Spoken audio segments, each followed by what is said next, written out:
But this is a special session because we are warmly welcoming two guests today. One of them is member of the European Parliament and co-president of the Greens, the European Free Alliance. Her name is Ska Keller, and she comes from Germany. We also warmly welcome Jagoda Munic, who is director of Friends of the Earth Europe, from Croatia otherwise, but now in Brussels as we speak. And a huge thank you to our partners at the Institute for Political Ecology here in Croatia for making this event happen, as well as to our friends from the European Parliament Liaison Office in Berlin. This is the second week in a row that we are cooperating and that we have German MEPs talking to the Croatian public, but also to the German public, which is all thanks to Berlin and to the EPLO there. So Marco. Thank you, Andrea. Hi, everyone. Yeah, Andrea, as you said, it's becoming a habit to work together with our colleagues from European Parliament's office in Berlin. Last week, we had a member of the European Parliament, Sven Schulze, who is vice chair of the Transport and Tourism Committee, but also the practicality from my side. So please turn off your microphones, but turn on your cameras. It will definitely look better afterwards on our recording, which you will be able to see on our YouTube channel, but also on our Facebook page. And also, we encourage you to send your questions to the profile called Send Questions Here. You can see it in a chat. So just pick that profile and send your questions to our today's speakers. Please write your name and the country and the organization you are representing, and we'll make sure that our moderator, Hrvoje Krešić, asks your question to our today participants. But before we start, I would like to invite Mr. Georg Pfeiffer, who is head of European Parliament's office in Berlin, to just open up the meeting to say a couple of words, and then we can move on with our speakers. Thank you. Dobar dan, guten Tag. It's a real pleasure for me to welcome you in the name of the European Parliament Liaison Office Zagreb and the European Parliament Liaison Office Berlin. My name is Georg Pfeiffer and I'm heading this office since the beginning of the year. It was mentioned that this is the second edition actually of this EP talks in a cooperation between Croatia and Germany. Last week on tourism with the State Secretary as mentioned and two MEPs, Walter Flego and Sven Schulze. This time we will talk about the recently proposed recovery package by the European Commission and the Green Deal as announced as one of the pillars of the von der Leyen Commission presidency. We have two interesting guest speakers today, Ska Keller, who is co-chair of the European Greens or of the Greens in the European Parliament, and the director of Friends of the Earth, Ms. Jagoda Munic. I'm very happy actually for this kind of cooperation because we also tried and we do span a bridge between the two current, or let's say between the current Croatian presidency of the EU and the upcoming German presidency of the EU, which will start on 1st of July. Obviously, both presidencies are a bit, let me say, handicapped by this corona crisis. Lots of meetings are taking place online, but they are, on the other hand, both key to achieve a success in rebuilding the European economies by this proposed recovery package, but also to ensure, and that's what we're going to discuss today, how this Green Deal will not be a victim and fall short to all the measures we need to do to rebuild the European economy after this corona crisis.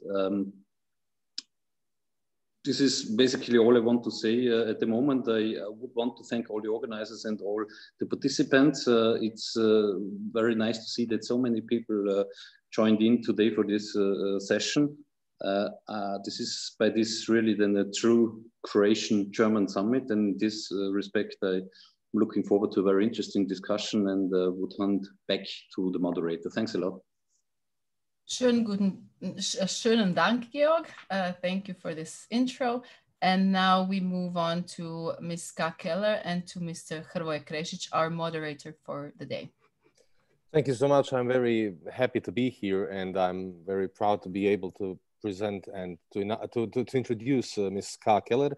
Most of you know her, I assume. She's a very well-known face from the European Parliament. This is her second term in office, if I'm not wrong. And she was rather successfully, although not in the full sense of the word, running for the office, which is now being held by Ursula von der Leyen. She gained huge prominence during the debates between Spitzenkandidaten.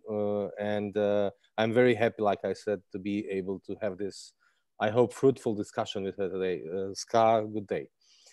So let's try to begin with the let me put it like this, a milder topic. We are now talking, obviously, using Zoom, using video conferences. How's it been for you for the last several, well, months now? Is this a new normal for you as well? Will it be successful, or are you yearning for the good old days to come back? Hello, everyone, and thank you so much for having me. And by the way, it's my third term. I am already that old. I'm a huge veteran here in this house, which is also funny.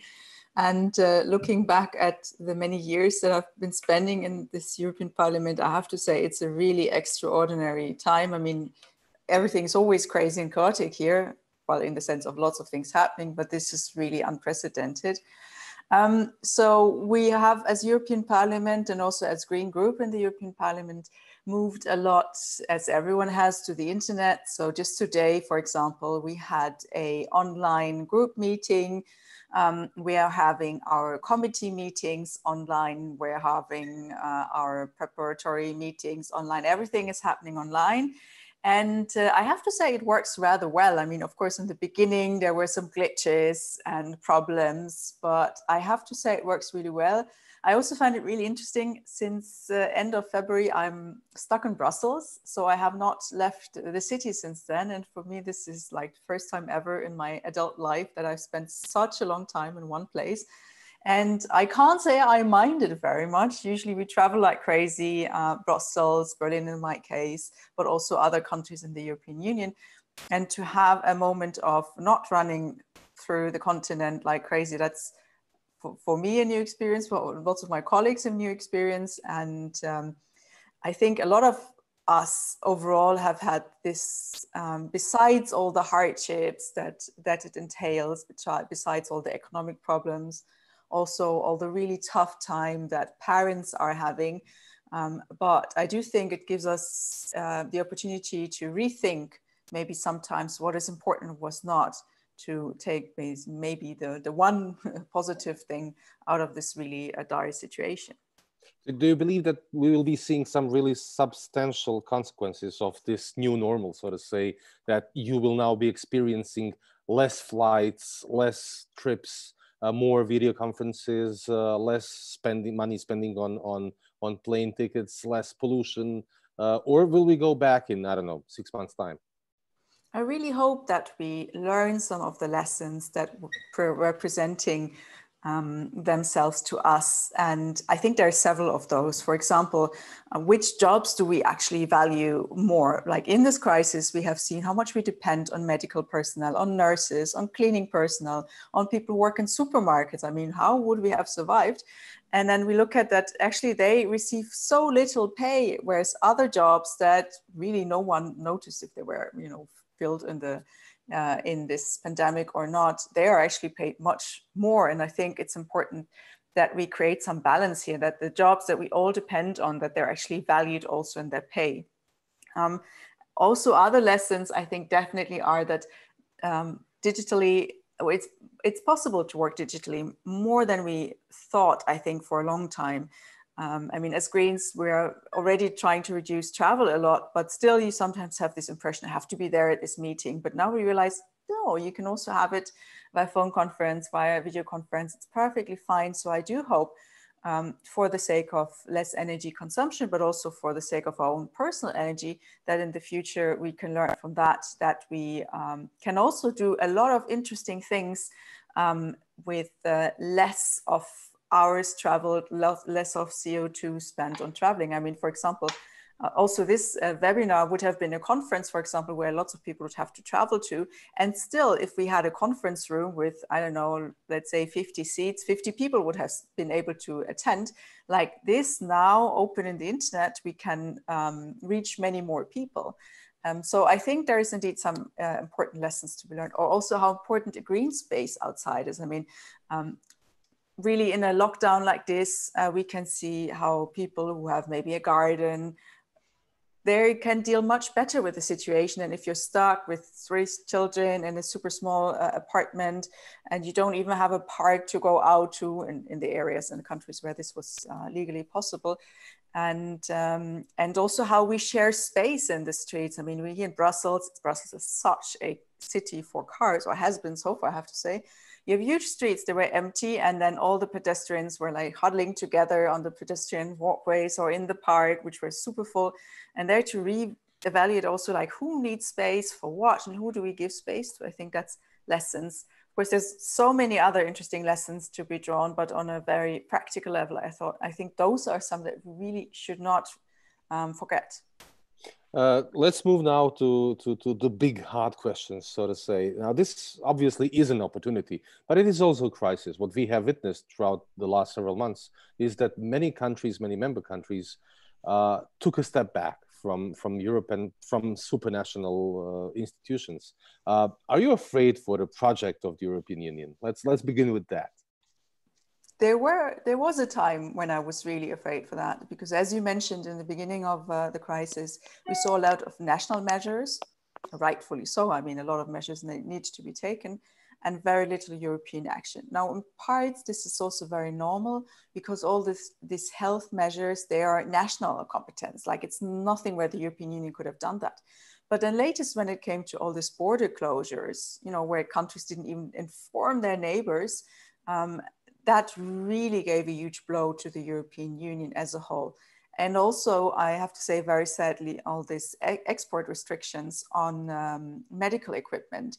So countries such as Germany were forbidding for a time, for example, the export of medical supplies to Italy, whereas they were really direly needed in Italy, and not yet at least in Germany that much. And I think that was really a catastrophe. And then we had this council meetings, one after the other, where there was discussion, should we have solidarity or not? And, you know, it was like, no way, no solidarity. And I think this altogether gave such a big blow to the European project. Definitely, we could also see it in the approval rates for the European Union in the different member countries, Italy being one of the prime examples of that. But luckily and fortunately, we're getting a bit out of that. And a very important part of that was that the recovery plan was presented by the European Commission, and that before that we also had the Macron-Merkel plan. Now, I have a lot of criticism about those plans in the detail, and certainly on the greening bit, but still it was such an important signal and symbol of solidarity being implemented, and not a strategy of every country just does what it wants, what it can, which would mean, you know, Germany can rescue all the economy and Italy just can't do anything. So it's very important that we now have this drive forward. And again, we can discuss all the details, and we should. But overall, this is such an important step forward for the whole European idea, because that was really under threat. Now, like you've mentioned, finally, there is a plan. There was maybe a bit of a turmoil for a while, but we now do have a plan. At least we believe that we do have a plan. What are your main points of criticism for what the Commission and the European institutions are trying to do now? I would have to say that really it's on what's the plan now with this money. So everyone is taking a huge amount of public money into their hands, rightfully so. As Greens, we have even argued that we should take more public money into their hands.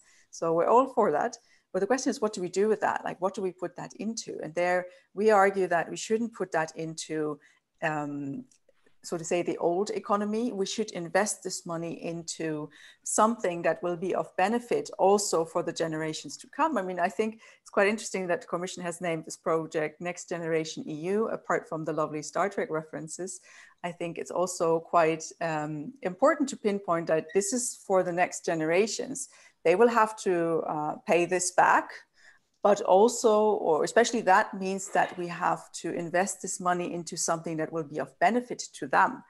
So, and for that, we need to have a set of criteria. We should make sure that none of this money goes into companies that are, operating in tax havens and so on. But also we need to attach conditions to this investments with regards to the climate targets. I mean, we have a Paris Agreement. We have an urgency, we have an emergency on this planet, and we only have one. And then we cannot say, okay, let's put all the money in, I don't know, aviation or whatever industry without any conditions attached. We should attach it to conditions, and we should also make sure that we target this investment into a transformation of the economy, meaning that we end up with an economy which is much more ecological, but also much more social. And this has the benefit of saving the planet, or at least contributing to that, but also making sure that it's creating jobs that will also be there in 20, 30 years and not, expire anyway in, let's say, 2 years' time or so. Now, whenever there's public money spending, there's always, a bit of a fear that some things can go wrong. And now, for example, in Croatia, we have a case of political corruption that's been, all over the front pages. A windmill in the Adriatic coast has been a major political affair. Do you believe that subsidizing green technology can open some space for corruption, and how to tackle that?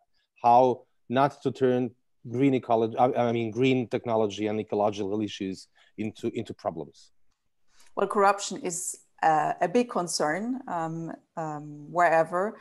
And we have seen that a lot already happening. I think we're drawing lessons out of that.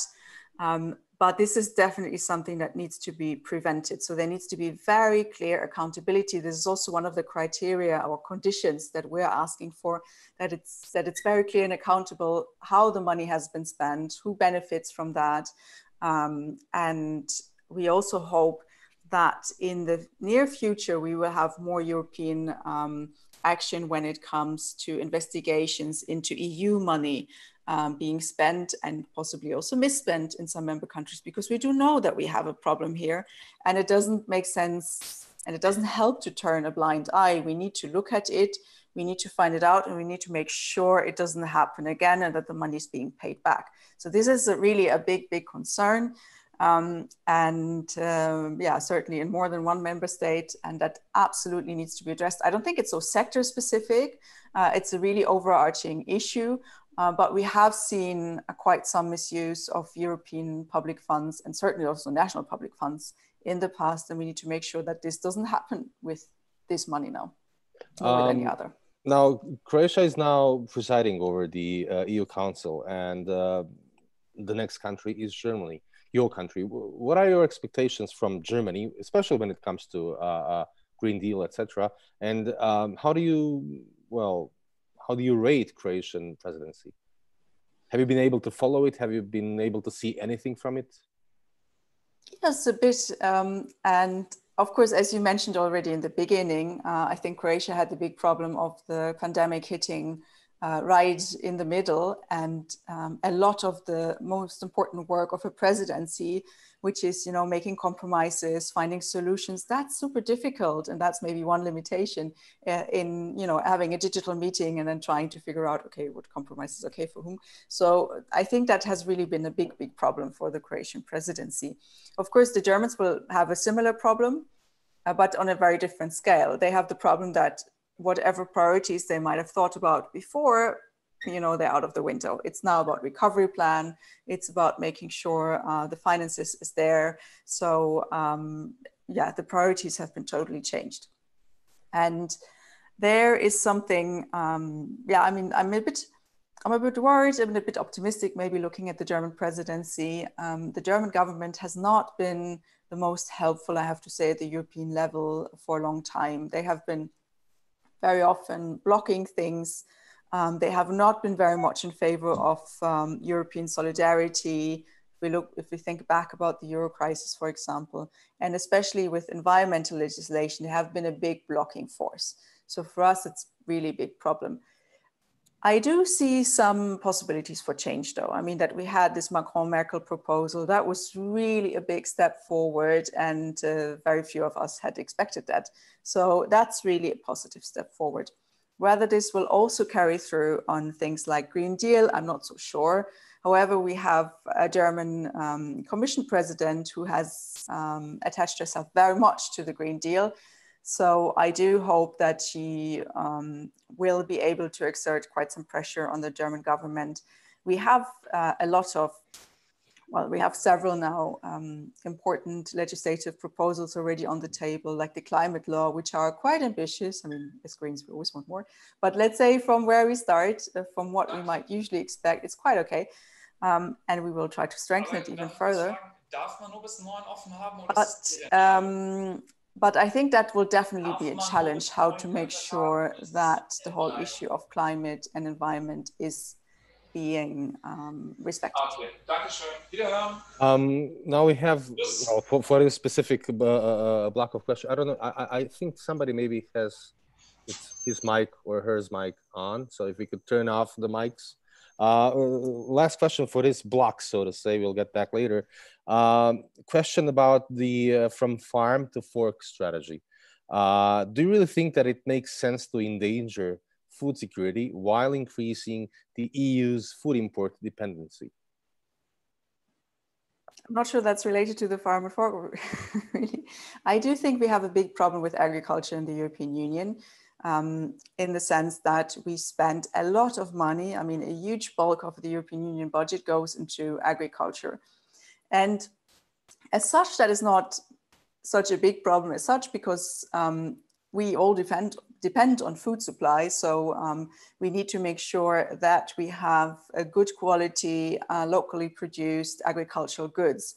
The problem, however, is that most of this money is going into big landholders, let's say. So people who are not necessarily doing agriculture themselves, but are just big companies that happen to have huge amounts of hectares. And the more hectares you have, the more money you get. That's not a wise thing. We should rather focus on quality, that it's quality food, but also contributing to a quality environment, because agriculture, as we know, can be a huge supporter for biodiversity, for a healthy environment and nature, but it can also do quite the opposite and contribute a lot to the climate crisis. And that's exactly what's happening right now.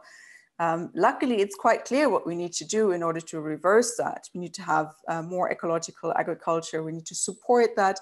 We need to make sure that also the farmers themselves are provided with the means to do that, because they're a bit at the actual farmers are a bit at the lower end of the food chain, so to say, and have to live on quite low and small margins. So we need to support the farmers, so to say, the real farmers, rather than just a huge landholders. So there's a lot we need to do differently in the agricultural sector. We've been struggling for this as Greens for many years. Right now, we're again in the new phase of reforms for the agricultural funds. And I have to say, it doesn't look too good for the moment. Well, thank you so much. We'll get back when the Q&A session fully starts. This last question was only just a preview from what the audience has today for us. And now we switch to Jagoda Munic, who is with the Friends of the Earth. And she used to be, well, highly visible and respected activist here in Croatia, and is now in Brussels dealing with issues on the European level. Jagoda, good afternoon and welcome to, well, we're happy to see you here. Thank you. Dobar dan, guten tag.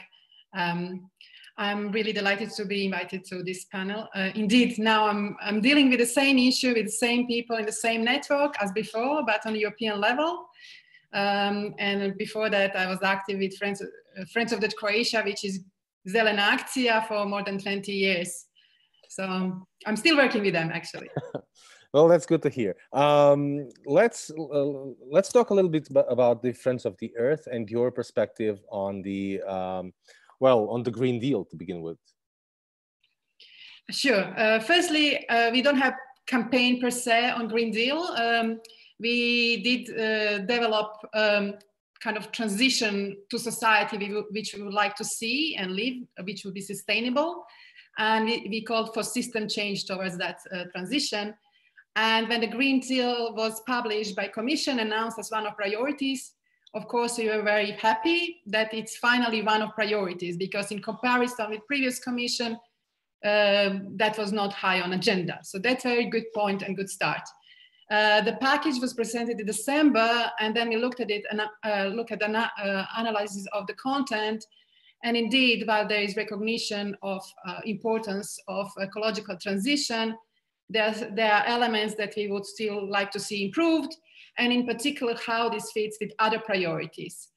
In a way, this package now has to go further than ever before, and there is intention with Commission to do so.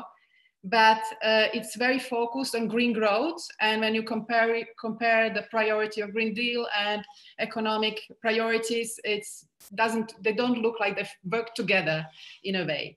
Moreover, to actually bring our society and economy under planetary limits, we will have to really consider the growth paradigm and go beyond it on long run. So this is the first, let's say, criticism. We would like to see this package more ambitious, particularly in the first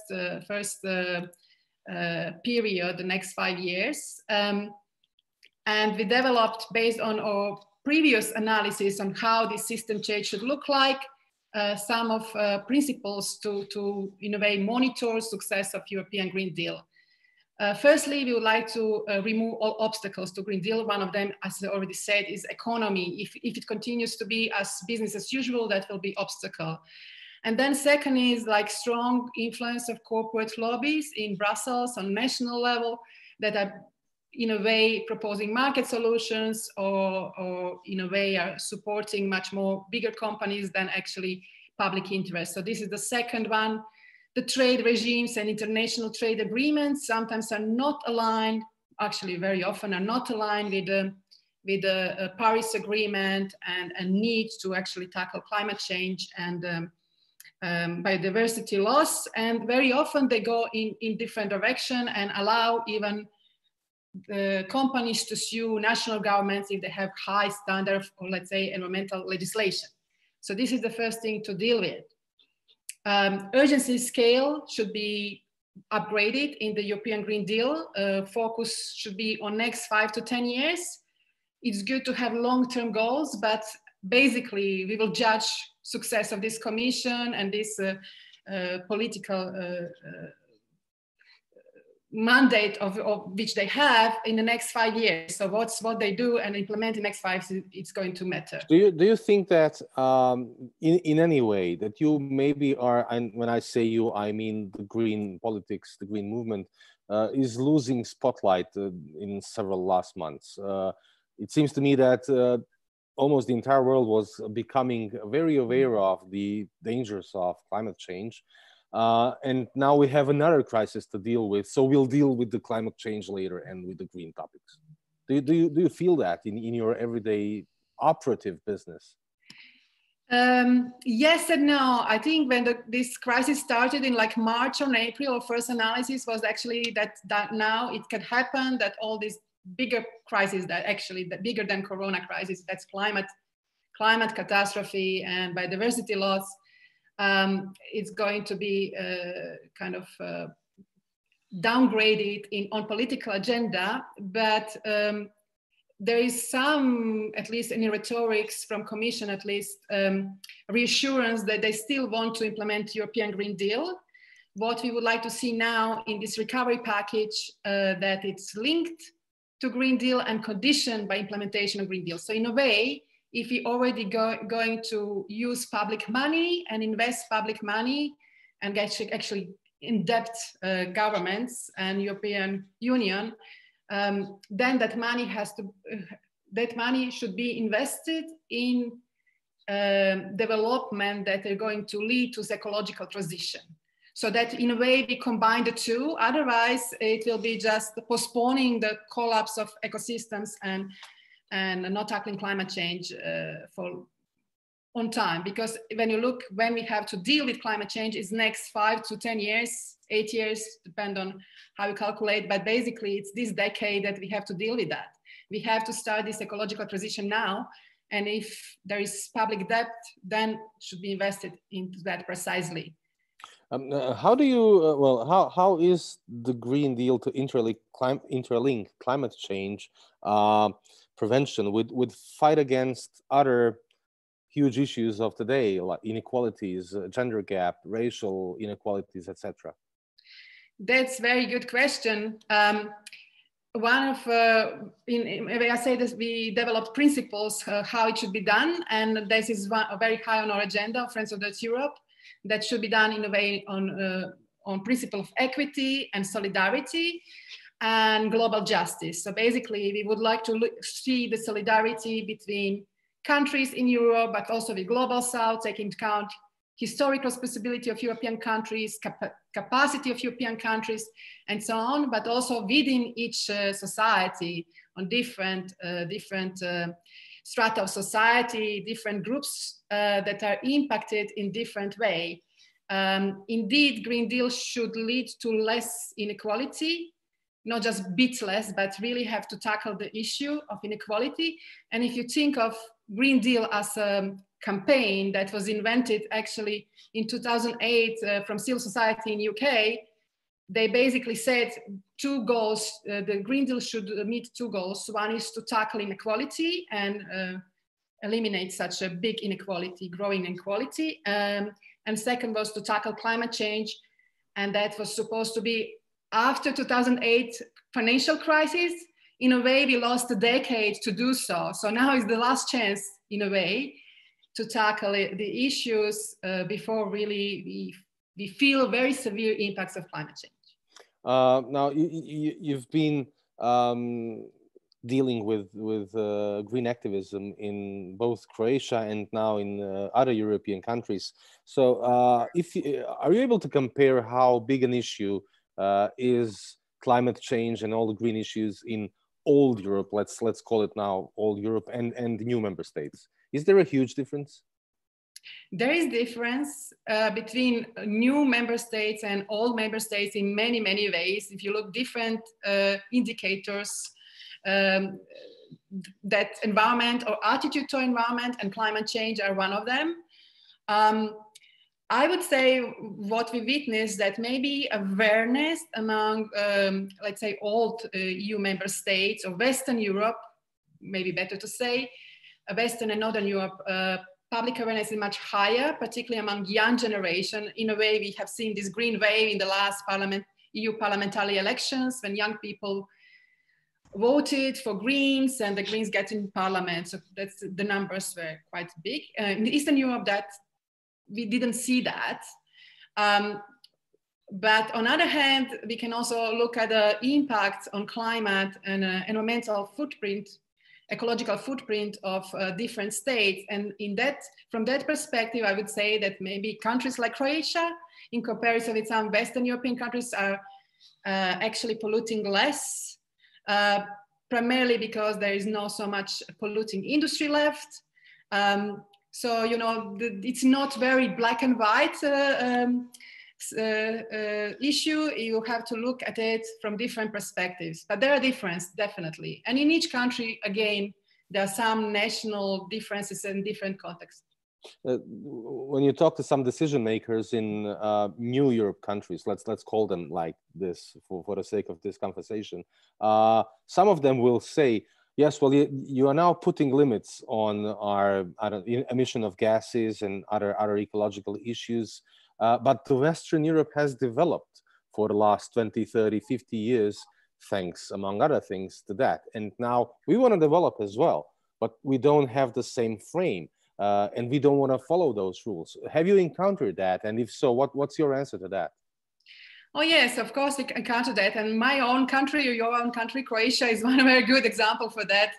The governments lobbied over years to not to ratify Kyoto Protocol and to be excluded from targets and so on. Firstly, the question is, are we really undeveloped? Because we are, by many indicators, developed country. Of course, the standard of living is not necessarily the same as many countries in Western Europe. And also inequality is increasing. So many people don't feel the benefits of growing BDP in a country like Croatia. So this is a problem, definitely. But we cannot afford the same same technology. That's now old technology. There are new technologies, and we can increase our standard different way, not using fossil fuels as a development tool. We should move beyond that. And the second question is what development means, because society that is focused only on material consumption, it's not society of future, it's society of a past. And we should really grow out of it in a way. Well, thank you so much. And now let's switch to the Q&A session from our audience. And we are really lucky to have many questions from the audience. I don't have specific targets, so to say, whether the question is for Ms. Keller or Munic, but so I'll ask the both of you. Now, the first question coming from some of the students from Croatia is, what are the benefits for consumers that the Green Plan is, that the Green Deal is presenting? Please feel free, go ahead. Who, me or? Yes, Jagoda. Well, benefits for consumers. I think the first benefit would be health, because, for instance, if we pollute less, particularly if we cut down emissions from transport and move from cars, or move from more meat consumption to healthier diets, we will definitely improve our health. That will be the first benefit for consumers. I prefer to use the word citizens because I don't like that we are always referred as consumers only. We are much more than that. I think that I'll stop here now and give maybe Ska a chance to give her perspective on the issue. Yes, please. Thank you. And I absolutely totally agree with Jagoda that we should see ourselves probably more as citizens or as people or whatever. And there the benefits are plenty. I also totally agree with the health aspect. You know, if we have food where we don't have to worry about how many pesticides are in there, for example, or GMOs or whatever, then I think that's a great benefit.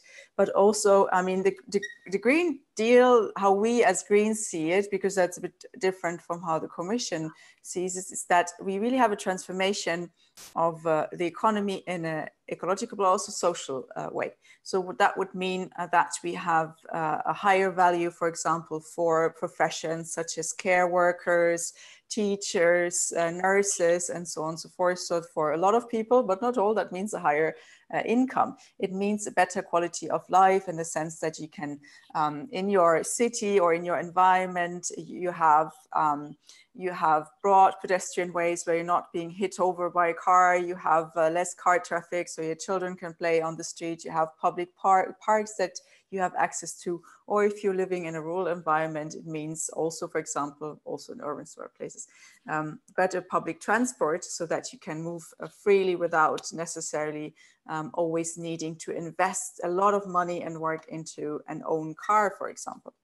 And it also means please. More jobs and also jobs where we know that they are sustainable, not just in the ecological way, but also that they are still going to be here in 10, 20, 30 years, and that we get a competitive advantage also out of having the new technologies here. Because what happens right now is that the electric cars, for example, they're being produced in China, in the US, they're not being produced here in the European Union. Or if we talk about solar power, all up in China, for example, if we talk about all these new technologies, even not just ecological ones, but, you know, internet thingies, you know, where do we get our communication networks from? We don't have this very important industry here in the European Union, and that needs to change, and that is part of the Green Deal. Now, I see some of our participants raising hands, but we have two questions which I'll merge to one in our group chat. Now, Suzanne asks, what concrete measures you could imagine to be implemented to move forward climate change and to create positive impact on inequality? And in addition to that, Frank Wuppertal, is there anything built in the Green Deal that might ensure social progress from a working people point of view, to kind of balance the billions going to the big players in the industry, no matter whether the money goes to the south or north of the European Union? Maybe this is a question for Mrs. Keller first. Thanks a lot. So what should we do in order to tackle climate change? There's plenty of things. For example, what we're doing right now is a climate law in the European Parliament in order to make sure that we have the right targets set, because in order to achieve climate neutrality in a soon time, you need to have in-between targets to make sure that you reach those targets. But targets are only half of the answer, if at all, because you also need to reach the targets with very concrete action. And on the European Union level, what we're, for example, saying is that the money that is being spent now with the recovery plan, but also with the normal European Union budget, should be climate proofed, so that we spend money on things that are beneficial for people and planet, and not provide a lot of harmful subsidies. For example, that we shouldn't have a subsidy for just more and more road development. I'm not saying that doesn't make sense in any case, like it might make sense, but not just, you know, always and all the time. Rather, we should invest the money into public transport systems, for example, cross-border rail transport, stuff like this. We also need to look at some other mechanisms. For example, when we look at what subsidies go into the aviation sector. Right? There is no kerosene tax, and other taxes are also lower for airline companies, whereas taxes for the railway companies are usually much higher. That doesn't make sense. It doesn't make sense for the consumer or traveler in that case. It doesn't make sense for the planet. It doesn't make sense for the budget. Those things need to be implemented. We need to have a carbon a CO2 price, like a price for every ton of CO2 that is being emitted. That's a very important point, so that we can make sure that the stuff that harms us, that this is being priced and, so to say, punished. What we're as Greens also proposing is that the income from this CO2 price is being redirected, and now I'm coming to the second question, to the individuals. So that if you're, for example, I don't know, having a low CO2 emission because, for example, you don't have a huge house that you need to heat all the time, you don't have 2 family cars, you don't fly, you know, 5 times a year on vacation. So if you don't do all those, let's say, bad things, then you get a benefit, a real monetary benefit on your account. Whereas if you insist on having a huge house, fly 5 times a year to Mallorca or something, then you do pay extra, because you do pollute the one planet that we all live in. Those are just a very few examples where we also combine the ecological action with the social, because that is indeed extremely important. But if we look at the studies and statistics, it all shows poorer people simply emit so much less CO2. So right now, it's the poorer people who emit less CO2, but they are suffering most from climate change because they live in dense urban areas very much.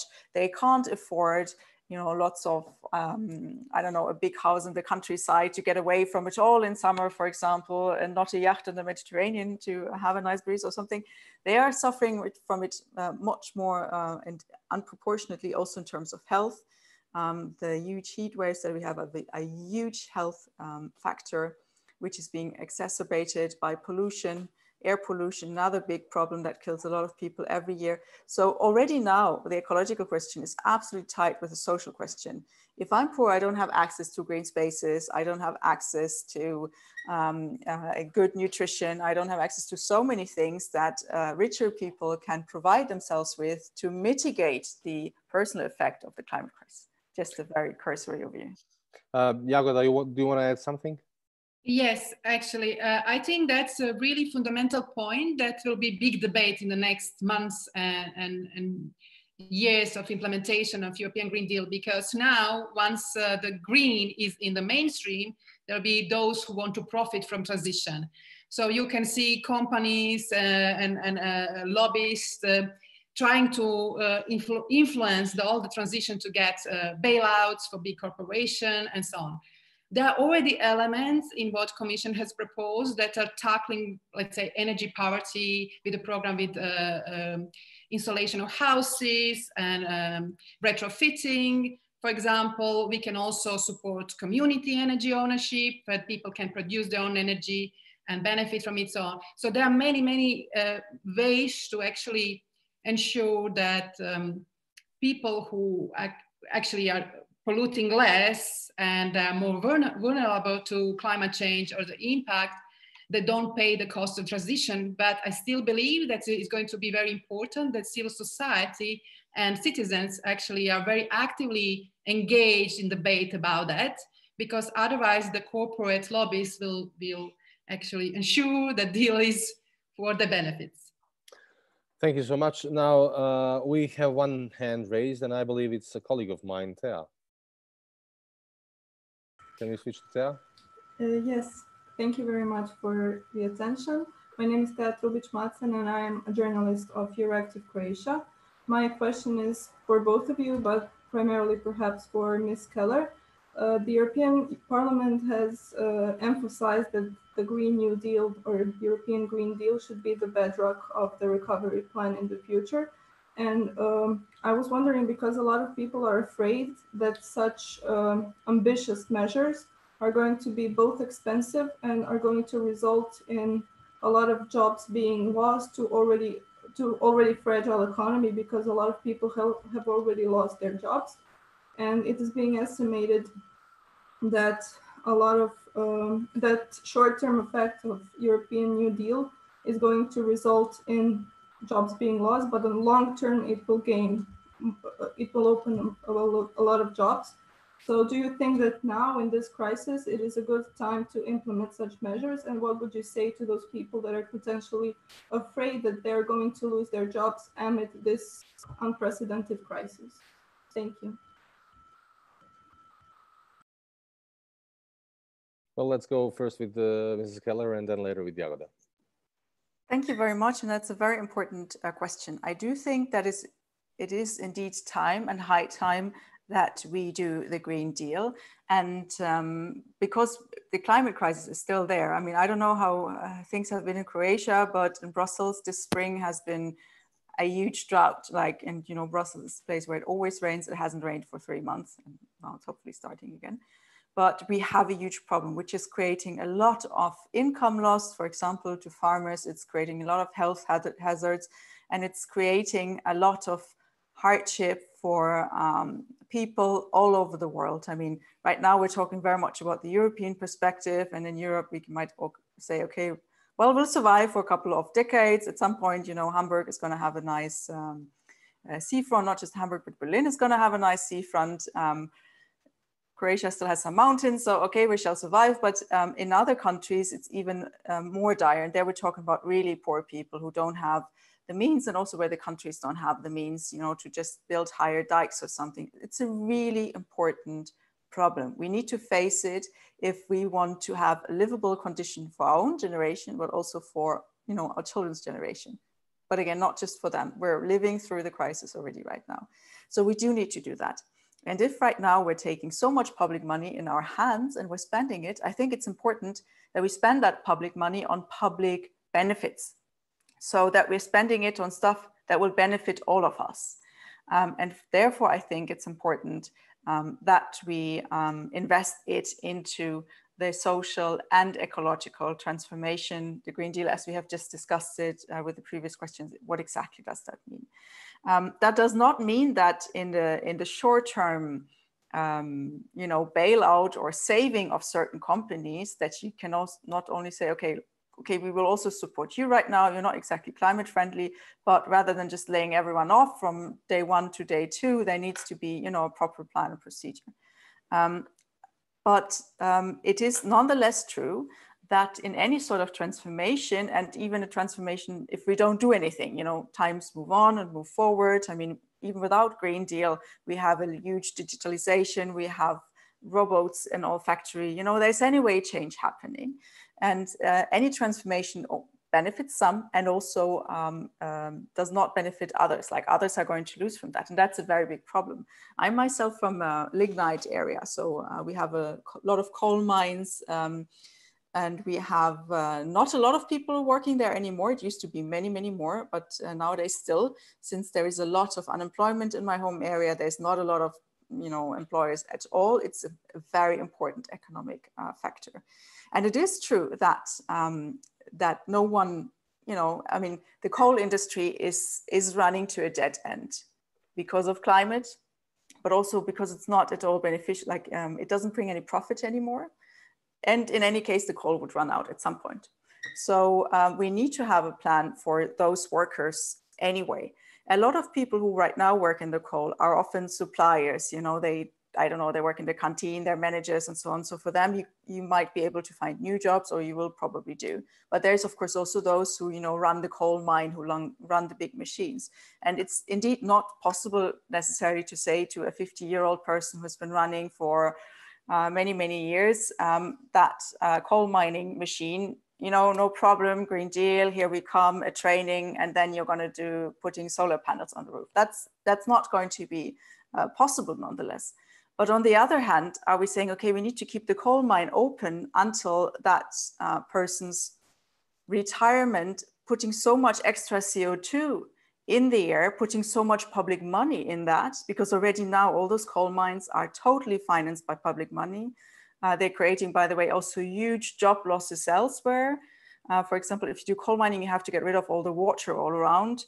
The only other, well, let's say not the only, but one of the other interesting things in my home area is very interesting, is a tourism area linked to a river system. But because of the lignite, there's much less water. There's also a problem with the water, which makes it really muddy in there. So the tourism industry dies from this because of the coal mine. Now, the question is, okay, if we now have public money that we want to put somewhere, where do we put it? Do we put it into the tourist? I'm totally simplifying, right? You understand, I'm just making a scheme here. Do we put it into the tourist area, which means a healthy nature, which means a certain amount of job, but it will lead to job loss, let's say in the coal mine? Or do we finance the coal mine, put public money there, make sure that those jobs get secured, but on the other hand, we lose the tourism jobs and we ruin the climate? It's not easy. I mean, yes, and you need to take care of those people who are in any way going to lose their job, definitely. And you need to make sure that this transition is not coming from today to tomorrow.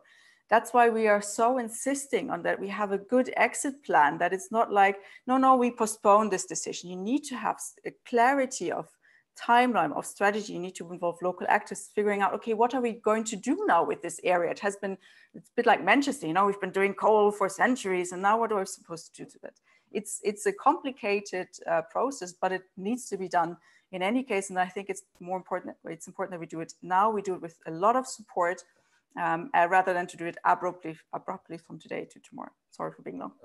It's all right. Jagoda, any thoughts of yours? I agree. I mean, change is coming, and the question is, are we planning it and make it just? And in this just transition, there is just transition fund in the European Green Deal. Of course, we are advocating to increase it, but also we are advocating that workers and trade unions are, together with civil society, actively involved in development of priorities there, so that it goes to regions that need it, to society, to part of society that need it the most. Probably digitalization will cause bigger job loss than just transition for coal industry or fossil fuel industry in Europe. And this is coming anyway. So we have to also think creatively about future of work. Do we need to work so much? What are the sizes of salary? What we value? Which kind of, what Ska said at the beginning, which type of work we value as a society? There's more and more debate about universal basic income. Can this be applied? How, and so on. So we should not get too afraid. We should get very active, trying to control the process and develop it in very creative way.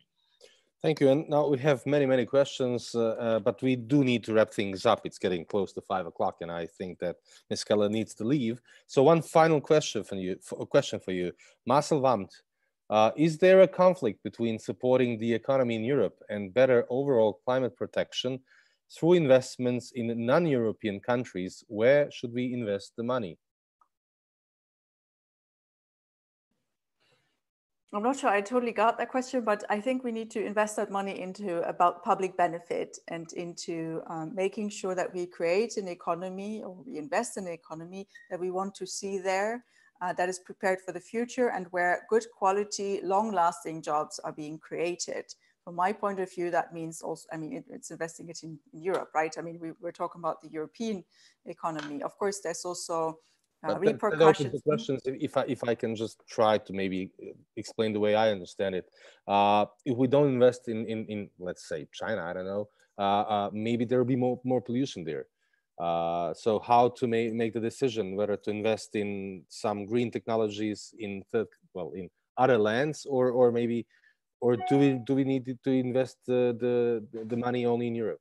I think that's the sense of the question, if I got it correctly. Well, then I would say, I mean, this is a European recovery plan. And yes, we need to invest that in the European Union. And of course, as the European Union, represented by us here present, we do have an interest in also making sure that we have the top-notch technologies, that we are on the top of the game. I mean, because that means creating jobs here, means creating value here. I do think that we have a lot to gain by investing in climate-friendly technologies. We are a resource-poor continent, but we are an education-rich continent. We have overall well-educated people. We should do something out of that. And I think we have been lagging behind quite a bit in the last years.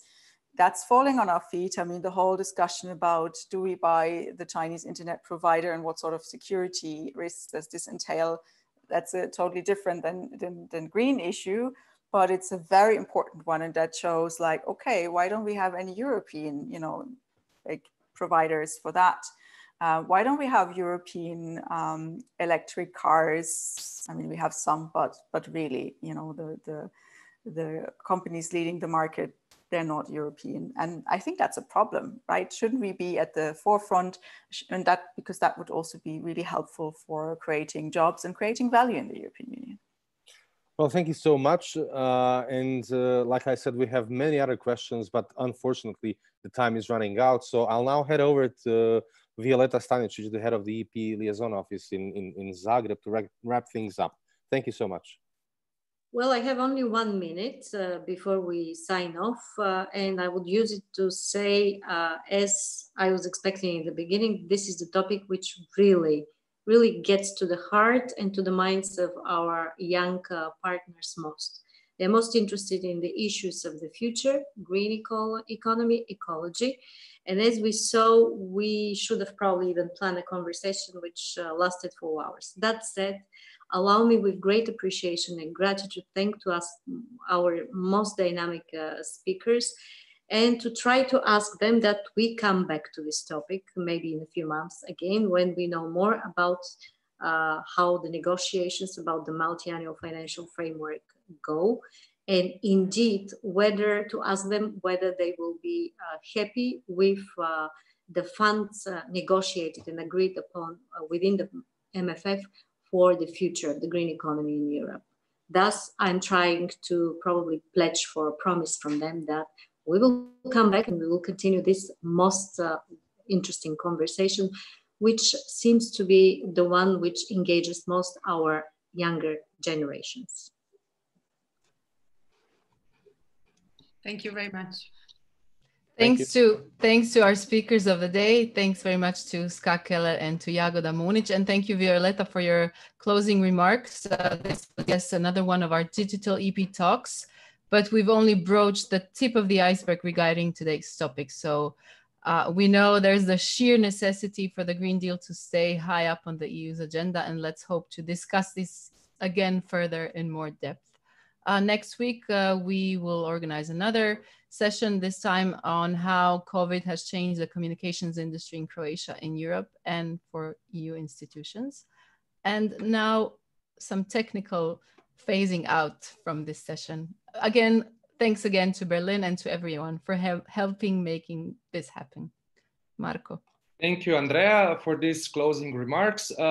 As always, you will be able to watch this session on our YouTube channel, but also on our other social media. You can also check what we did previously in our episodes also there. Thanks to our colleagues from European Parliament's office in Berlin. Go follow us on our social media, both offices, so Berlin and Zagreb. That's the way how you will stay in contact with us, with our activities and with our community. Yeah, and I think we can stop recording now. So thank you, hvala, vielen dank, and yeah, stay in touch with us. And feel free to unmute your mics to say your final byes in whichever language you choose. Yes. Bye, people, and thank you. Bye, everyone. Bye. Bye. Bye. Tschüss. Bye. Bye. Tschüss. Dankeschön.